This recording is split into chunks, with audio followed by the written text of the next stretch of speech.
माह रमज़ान की आमद के साथ ही वादी कश्मीर में बाज़ारों की रौनक बढ़ जाती है, ख़ास तौर पर खुश्क और ताज़ा मेवाजात, मशरूबात, मुर्ग और बकरे के गोश्त और खाने पीने की दूसरी चीज़ों की खरीद फरोख्त में गैर मामूली इजाफा देखने को मिलता है। रेस्तोरानों पर भी खासा रश नज़र आता है। लोग यहाँ खाते हैं या पैक करके ले जाते हैं, बट अगर मिडल ईस्ट के तरह यहाँ कल्चर बना के वहाँ जैसे इफ्तारी से लेके सहरी तक सारे मार्केट्स वगैरह ओपन रहते हैं, अगर ऐसा कुछ यहाँ भी शुरू होता है तो we don't mind even opening if सहरी के टाइम पे भी।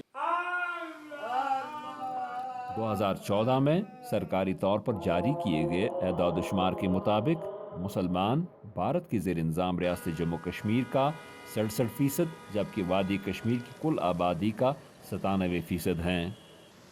मुस्लिम दुनिया की अक्सरियत की मानंद ही रमज़ान में कश्मीर की मसाजिद और खानकाहों की रौनकें मजहबी इज्तिमात की वजह से बढ़ जाती हैं। यहाँ इकट्ठे होने वाले मुसलमान कश्मीरियों की मुश्तरका दुआओं में से एक अमन के लिए भी होती है।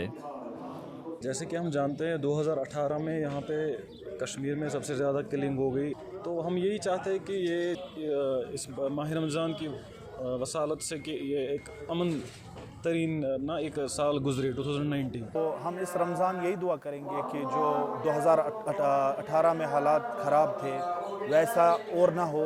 हम चाहते हैं कि बड़े सगीर में, पूरे कश्मीर में, जिसमें फ़लस्तीन भी है, कश्मीर भी है, जितने भी मुसलमान ममालिक हैं, वो पुरअमन रहे। रमज़ान में परफ्यूम और अतर की दुकानों पर भी खूब गहमा गहमी नज़र आती है।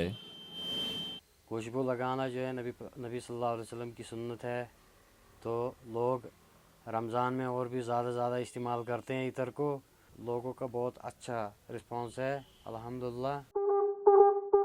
वादी कश्मीर में रमज़ान से जुड़ी एक और ख़ास बात यह है कि जदीद टेक्नोलॉजी के इस दौर में भी यहाँ सहरी के वक्त लोगों को नींद से जगाने के लिए सहर ख्वां ढोल बजाते हैं और कुरानी आयात और नातें बुलंद आवाज़ में पढ़ते हैं।